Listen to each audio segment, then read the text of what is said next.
Krister, tagad esi iejuties Leģionā rādā, diemžēl esi savainots diezgan drīz pēc pievienošanās komandai. Varbūt vari izstāstīt to chronoloģiju, kā ieradies, cik paspēji nospēlēt un kas tagad notiek? Ierados šeit janvāra sākumā. Principā viss ļoti ātri notika pēc jaunā gada. Pateicu 2 dienas iepriekš, kad ir jādodas uz Linu. Paspēju notrenēties, ja nemaldos, 12 dienas, nospēlēju vienu spēli, vienu puslaiku. Parādīja, manuprāt, spēlē labi, sevi treniņos arī, lai gan, kā man teica arī komandas biedri, šeit ir tikai skriešana, ne futbols, bet bija labi, manuprāt, treniņos, es saku, cik man sanāca, mums bija pirmās 9 dienas tikai fitness, principā Bumbai sanāca pieskarties 2 dienas, un pa vidam vēl spēle, bet tas arī, principā, bija viss, un bija kopā ar komandu arī Turcijā, likās, ka trauma varbūt nav tik nopietna. Bet tomēr atsvaidzināja to traumu Turcijā un sanāca izlaist mazliet vairāk. Tagad par laimi tieši 3 dienas iepriekš bija atkārtota sonogrāfija pārbauda. Viss ir kārtībā, viss ir skaisti sadzīs un esmu atsācis skriet un cerams, ka drīz jau būšu laukumā. Drīz tā varētu būt nākamā kārta? Es negribu likt kaut kādas ekspektācijas par dienām konkrēti. Protams, es ļoti ceru, tā būs nākamā kārta vismaz pieteikumā, bet es skatos uz mājas spēli, kas ir laikam pret Slaviju pirmajā. Tas būtu tāds provizoriskais, ja es būšu uzņēmis šo te formu, viss būs kārtībā. Daļai jau atbildēja par to, kā iejuties un ka viss ir kārtībā. Varbūt vēl vari nostiprināt to sajūtu mums līdzjutējiem žurnālistiem, ka esi iejuties, saproti, ka tas līmenis nav nekāds kosmiks. Skaidrs, ka jau minēji, nav tik daudz darba bijis ar bumbu, bet tomēr jūti, ka šī ir tava vide, kur tu vari arī sevi apliecināt un nav nekādu problēmu. Manuprāt, mans spēles stils atbilst šai līgai. Ļoti fiziski spēcīga līga. Manuprāt, fiziskie parametri šeit ir, tā dominē.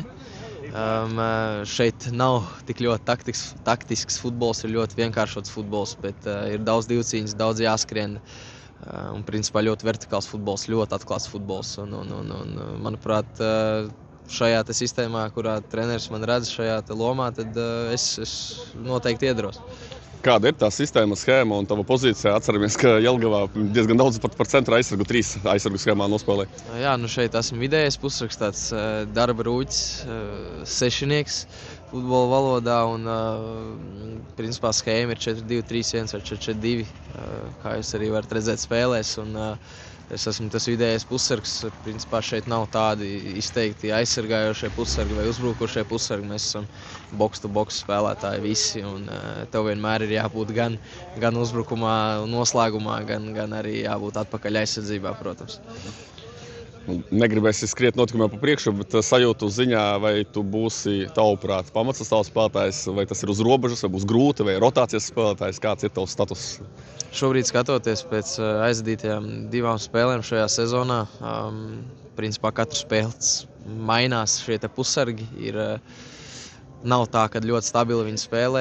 Stabili nospēlē 2 pussargi visu 90 minūtes. Kāds nospēlē 60, kāds nospēlē 70, tad maina vai vispār pēkšņi ieliek labo pussargu kā vidējo pussargu. Manuprāt, šeit var aizķerties absolūti. Principā viss ir dueļi, cik tu vinnē dueļus laukumā un nevajag sarežģīt spēli. Es, godīgi sakot, sevi redzu, ka es varētu būt pamatsastāvs spēlētājs. Bet tam, protams, vajadzēs mazliet laiku, vajadzēs iejusties, saprast, jo, protams, viss arī notiek čehu valodā. Man ir mazliet, principā viss ir saprotams, viss var saprast, komanda arī palīdz, bet tas ir mazliet citādāk, protams. Bet es ļoti ceru, ka man izdosies nostiprināties. Es šo redzu kā reāli iespēju. Mēs šobrīd atrodamies Prāgā, kur tavai komandai izbraukuma spēlēs, atbraucis jūs līdzi savai komandai. Iedot ieskatu par Zlīnu, gan par pilsētu, gan futbola infrastruktūru, par tiem apstākļiem, kas tur ir, kā tu novērtētu to visu? Es teiktu, ka viss ir ļoti augstā līmenī. Manuprāt, jo pilsēta ir salīdzinoši priekš Čehijas maza. Tā ir aptuveni dzīvo 70,000 cilvēku. Principā kā Jelgava. Principā kā Jelgava, bet ir ļoti laba sporta infrastruktūra. Mums ir labs stadions, manuprāt, ja nemaldos 5,000 vietas, varbūt var samalot mazāk varbūt. Bet mums ir arī akadēmija ir vesela, tur 5-6 laukumi, kur mēs arī šeit trenējamies. Ir vēl viens vēl vienu treniņu laukumu, kur principā mums nav tāda konkrēta varbūt vieta. Mums ir tas mūsu stadions, kur mēs aizvedam kādus 3 treniņus pirms spēles, un tad pirmie nedēļas sākumā mums ir citā vietā treniņi. Bet tā bāze ir principā viss vajadzīgais. Mums ir saunas, augstās vannas, infrasarkanās lampas pieejams. Principā viss ir fizio, ir masāžs, viss ir pieejams trenažera zāle. Manuprāt, ļoti labi. Viņiem arī ir attīstīts hokejs. Kādreiz viņi bija arī Čehijas čempioni, ja nemaldos, ar Bukartu vēl pie tam. Viņi ļoti, ļoti atpazīst šos latviešu hokejistus tur. Un, jā, viņiem ir hala liela, fani 2. līgā. Es biju aizgājis uz vienu spēli, viņiem bija derbijs, bija izpārdota arēna, visi fanoja kājās stāvēja. Es biju ļoti lielā šokā par to. Bet pilsēta ir neliela, bet tur ir viss vajadzīgais. Un tur, manuprāt, viss ir pakārtots futbolam. Ko vēl var pieminēt, tā ir tāda ļoti izteikta universitātes pilsēta, jo ir ļoti daudz fakultātes, un viņiem ir tāda konkrēta Tomaša Bāta universitāte. Principā tas cilvēks ir uzcēlis to pilsētu. Tā kā viss vajadzīgais ir, un esmu apmierināts. Un vēl kāds ir tavs viedoklis par komandu spēku samēru Čehijā un tavas komandas vietu futbola kartē? Vakar mēs ar Arkādiju diezgan daudz runājām ar Prāgas Dukla pārstāvjiem, cilvēkiem, un tad viņu tas viedoklis bija, ka viņu komandai pat stiprāka, klubs lielāks nekā Zlīna, vienkārši, ka jums ir veiksmīga sezona, daudz punktu, vairāk varbūt nekā vajadzētu, un savukārt Dukla ir iekritusi bedrē, bet pēc iespējām viņi ir kaut kur augstāk. Kā tu redzi, kā tu jūti, kur runā klubā? Sākums bija ļoti labs. Pirmā šī sezonas puse es nopratu arī no džekiem, kad paņēma punktus no augstākām vietām un atdeva zemākām pozīcijām. Vienu brīdi, man liekas, pēc 5-6 kārtām 3. vietā turējās trīniekā.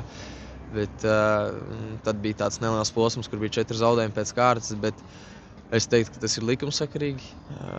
Varbūt šobrīd mums arī ir 2 zaudējumi pirmajās 2 kārtās, bet ir nākuši šīs augstākā ešalona komandas, un protams, nav viegli arī tas pats Duklai.